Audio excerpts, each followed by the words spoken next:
Bonjour à tous. Nous allons démarrer la table ronde numéro 2 immédiatement, mais Stéphanie vous avait dit qu'il n'y aurait pas de surprise. En fait, il y a toujours une surprise dans ce genre de colloque, et elle est excellente, puisque nous avons la présence de monsieur Xavier Hubert, qui est le conseiller juridique de monsieur le ministre de l'économie Emmanuel Macron, qui est présent et qui vient nous faire une présentation du projet de loi économique sur les aspects numériques. Je tiens à le remercier particulièrement, et je lui passe immédiatement la parole.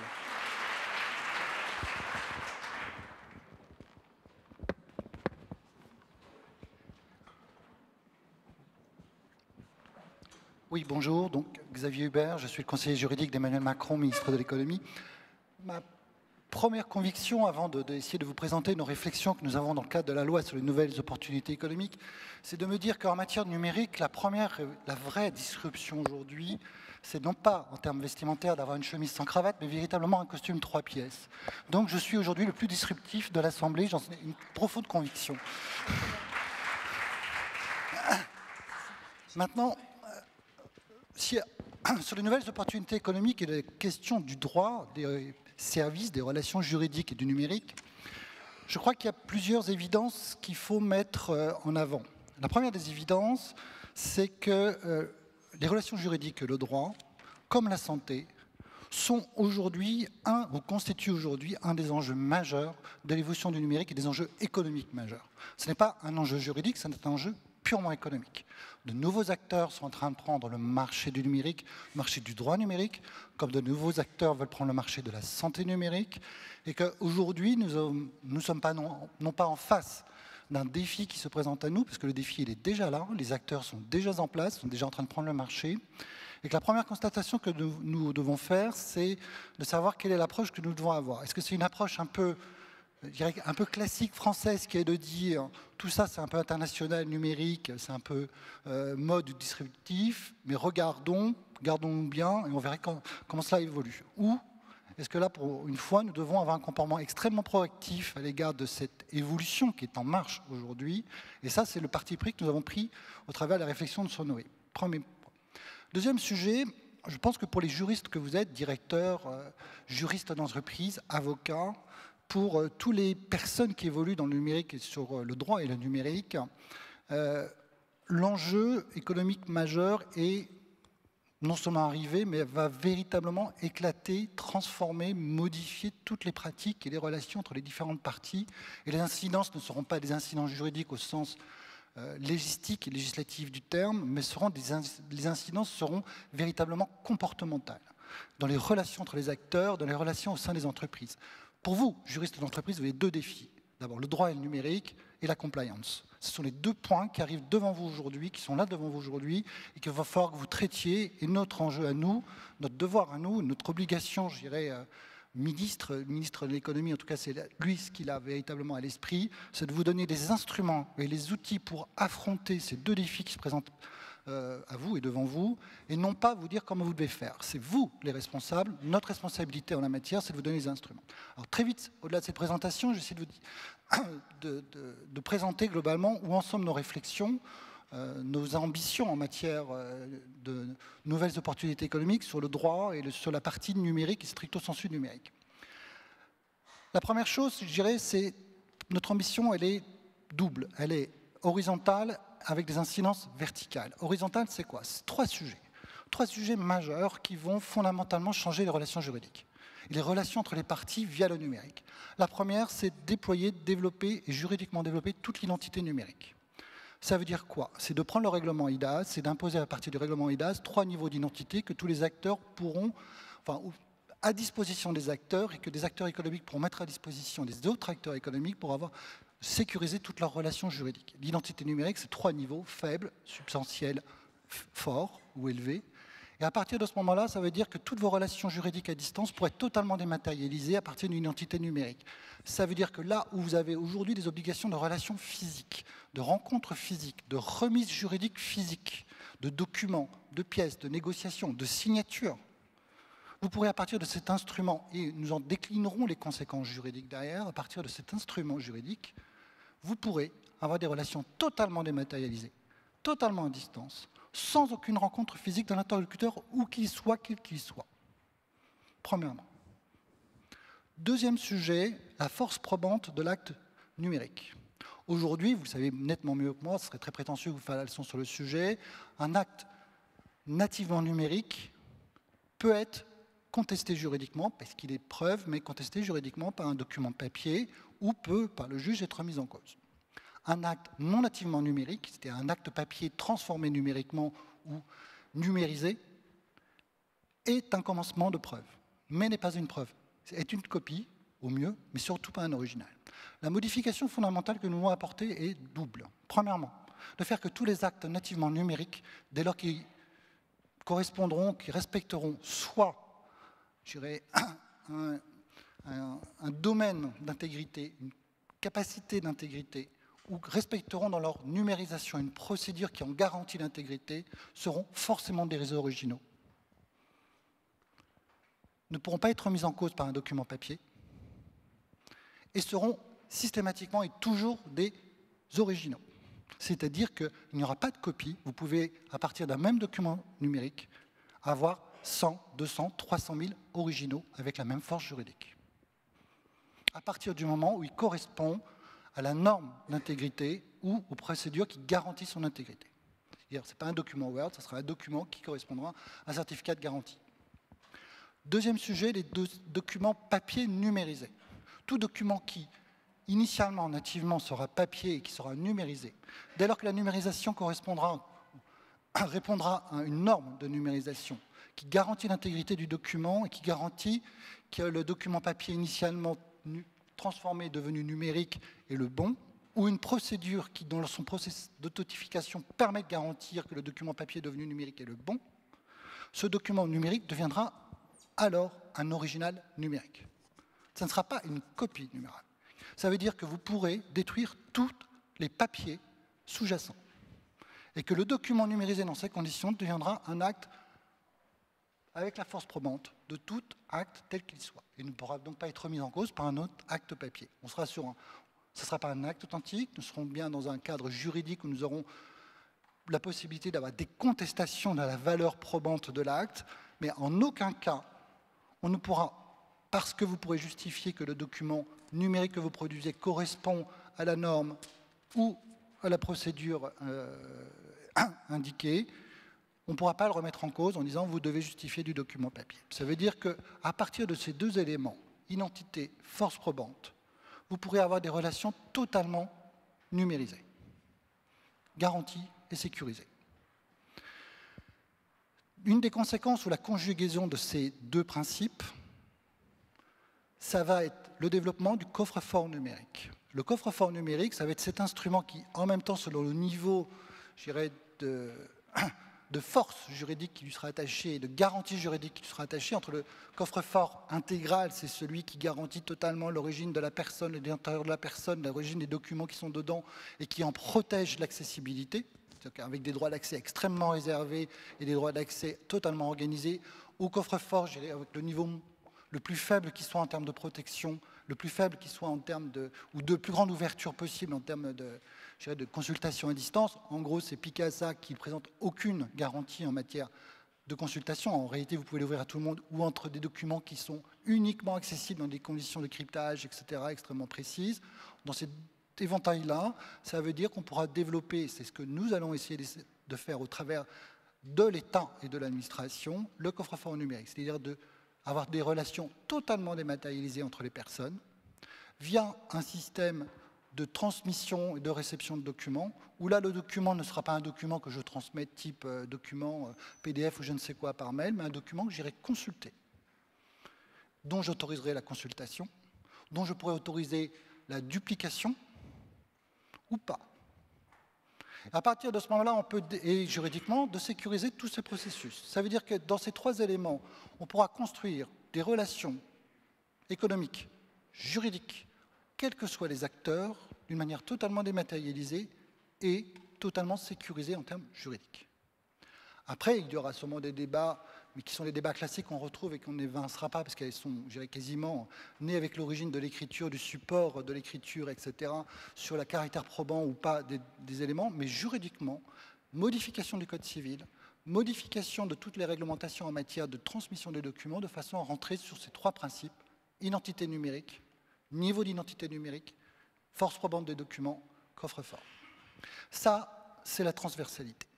Sur la verticalité, ça aura des conséquences, j'ai indiqué sur les réflexions que ça peut induire sur un certain nombre de droits. On peut penser aux droits bancaires, on peut penser aux droits des assurances, etc. Là où vous avez des obligations, soit de remise physique de documents, soit d'information via la remise physique de documents, d'avoir ces réflexions en disant, dans un monde totalement dématérialisé, en tout cas qui se fait à distance d'une manière sécurisée, et en tout cas raisonnablement sécurisée, est-ce que je peux avoir une réflexion sur toutes ces obligations telles qu'elles existent aujourd'hui? Et ça, c'est des réflexions sur lesquelles nous, on voudrait avancer. Avec, par exemple, vous juristes, je vais vous poser une question, moi je trouve fascinante. Je le dis parce que je suis magistrat de l'ordre judiciaire, et là, vraiment, je la trouve intéressante.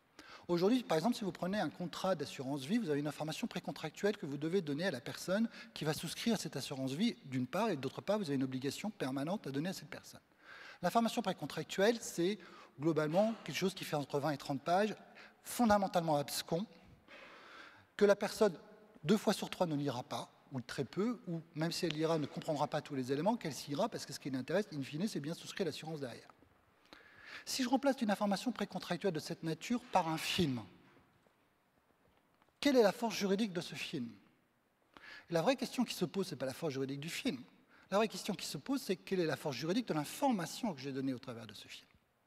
Et ça, c'est important. Parce que si j'ai un coffre-fort numérique et moi je vous donne accès comme information contractuelle à un forme qui est validé comme vous donnant la bonne information pertinente, qu'au travers d'un coffre-fort numérique, je serai capable de vous dire que c'est Xavier Hubert, le 7 janvier, 12h37, a eu accès à ce film, l'a regardé exactement 11 minutes et 33 secondes. En termes de preuves, vous êtes beaucoup plus fort qu'avec un document en la matière. Et en termes de qualité de l'information donnée, vous êtes beaucoup plus fort. Et ça, c'est une vraie réflexion qu'on doit mener en termes de droit. Ça, c'est des réflexions sur lesquelles on doit avancer tous ensemble sur ces sujets-là. Parce que si vous pensez numérique, il faut penser véritablement sur de nos vecteurs d'information et sur le droit qui est sous-jacent à ces vecteurs d'information. Et là, on ne doit pas avoir d'aider. Verticalité aussi, c'est tout ce qui concerne les relations entre les acteurs économiques. Quand je disais, vous pourrez, vous, tout acteur économique du droit, avoir des relations totalement numérisées, à distance, dans un cadre garantissant d'une part l'intégrité des relations et la sécurité des relations selon le niveau que vous déterminerez. Ça veut dire qu'il faut qu'à aujourd'hui, tous les professionnels du droit, quels qu'ils soient, avocats, juristes d'entreprise, huissiers, notaires, commissaires-priseurs judiciaires, puissent communiquer selon le même langage numérique, dans des formats totalement interopérables, qui permettent de discuter les uns avec les autres, qui permettent de l'échange de documentation les uns avec les autres, tous, de façon à ce que vous, lorsque vous communiquez, juriste d'entreprise, des documents à vos avocats qui vont communiquer à l'huissier, etc., ça soit bien toujours la même chaîne numérique qui avance, et qu'il faudra bien que derrière tout ça, on ait une réflexion sur, non pas la technologie, puisqu'elle est là, mais sur la procédure. Et là, on peut dire ce qu'on veut. Il y a en droit, est-ce que c'est la technologie qui a une incidence sur la procédure ou est-ce que c'est la technologie qui doit s'adapter à la procédure? Moi, je vous pose une question. Je ne suis pas certain que la lettre recommandée existe depuis quasiment le code d'Hammurabi. Ça veut donc dire bien qu'à un moment donné, dans notre procédure, on a rentré une technologie en fonction d'un niveau technologique d'un moment.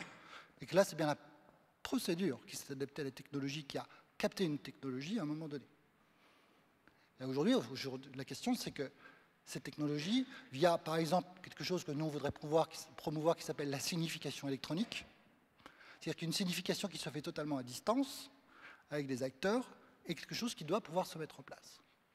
Je ne sais pas si vous avez noté, dans la loi croissance, dite loi Macron 1, vous avez un article qui prévoit, c'était l'ancien article 60, je suis désolé, j'arrive toujours pas à m'adapter à la nouvelle numérotation, j'ai passé tellement de temps à l'Assemblée nationale sur l'ancienne numérotation que je n'ai pas pu m'adapter. L'ancien article 60, c'est l'identifiant électronique des entreprises. Au mois de mai, on va développer ce qu'on appelle l'identifiant électronique des entreprises. Toutes les entreprises, personnes morales de droit commercial à la personne physique, entrepreneur individuel ou de la profession libérale, devra avoir un identifiant électronique. Cet identifiant électronique sera porté sur son CABIS. À partir de ce moment-là, cet identifiant électronique servira, c'est en tout cas l'ambition qu'aujourd'hui nous avons, je ne sais pas si nous arriverons à la porter jusqu'au bout, mais c'est celle-ci que nous défendons à ce stade, servira d'adresse électronique de l'entreprise, de point d'entrée électronique de l'entreprise, et on veut la construire de telle sorte de telle manière plutôt que toutes les informations qui seront transmises via cet identifiant électronique et à cet identifiant électronique seront réputées avoir touché la personne morale et avoir touché le représentant légal de la personne morale. Ça signifie que si on fait cette procédure, ça veut dire que vous, juriste d'entreprise, vous avez intérêt à avoir dans vos structures d'entreprise de vraies procédures de gestion de l'information. Mais en même temps, de l'autre côté, ça veut dire qu'à partir du moment où j'ai cet identifiant électronique des entreprises, ça veut dire que de l'autre côté, je peux faire de la signification, de la transmission, je peux prouver que j'ai transmis des documents, etc., etc. Tout ça d'une manière totalement numérique. Quand vous couplez identifiant des entreprises et identité numérique et force probante, vous arrivez à ce type de relation. Quand je dis verticalité, je parlais d'interopérabilité de toutes les relations entre les acteurs. Je dirais profession juridique au sens large. Je ne vais pas rentrer dans le grand débat qui a été évoqué tout à l'heure, une profession unique. On a essayé de le faire, ça a été un peu compliqué. Mais la vraie question qui se pose, c'est qu'effectivement, que tous les acteurs puissent parler numériquement de la même façon. Ça veut dire donc interopérabilité de tous les systèmes de transmission des documents entre professionnels du droit et acteurs économiques. Et ça veut dire aussi open data en matière de nombreuses choses, notamment de tous les annuaires professionnels, de façon à ce que, via l'open data des annuaires professionnels, on connaît accès à l'information des professionnels, voire même des identifiants qui nous permettent d'accéder, vous, acteurs économiques, directement aux professionnels que vous choisissez ou les professionnels entre eux. Ce qui, aujourd'hui, extraordinairement, n'est pas le cas.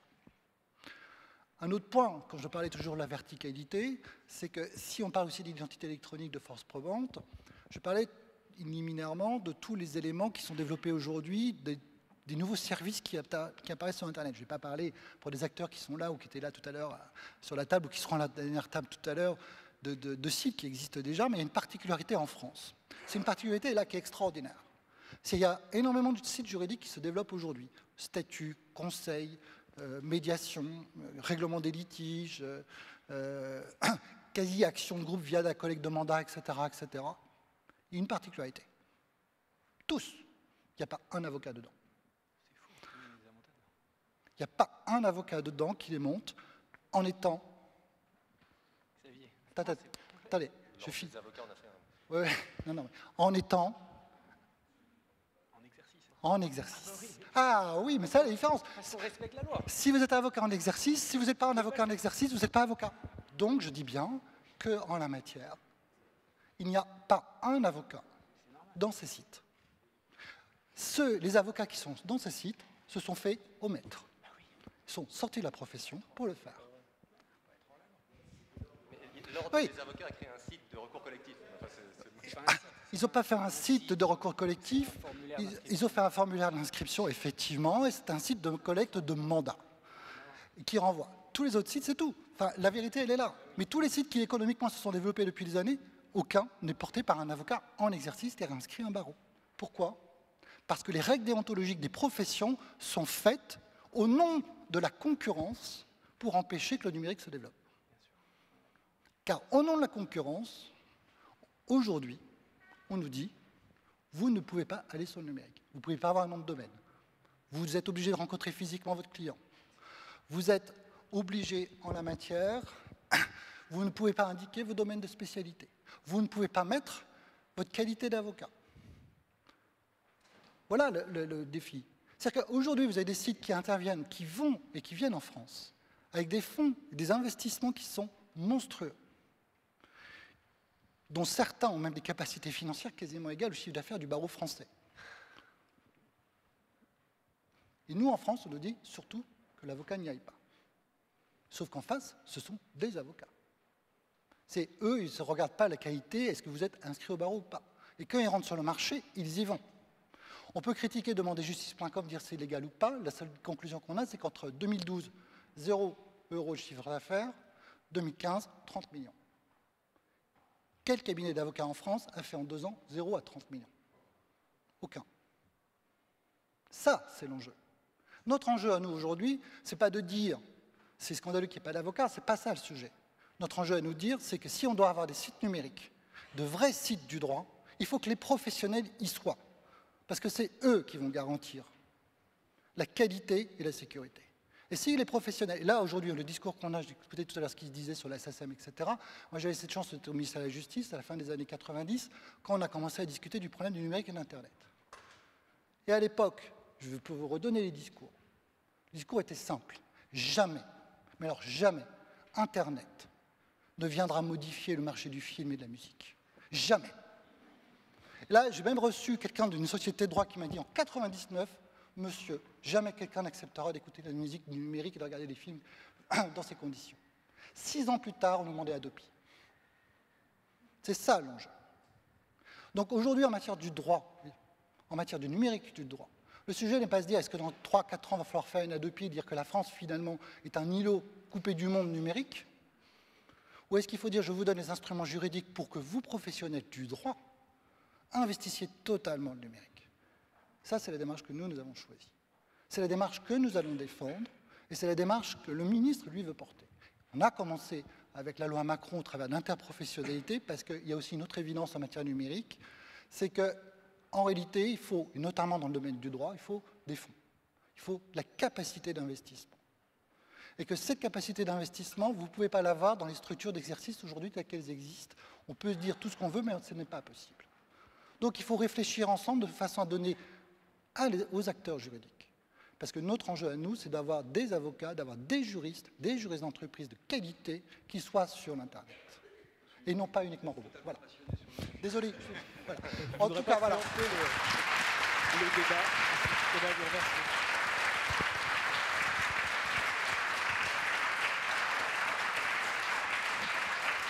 Et c'est beau de voir cette passion pour ce sujet que tous les intervenants, je suis sûr, partagent. Merci encore pour votre intervention. Et évidemment, si vous souhaitez rester, n'hésitez pas.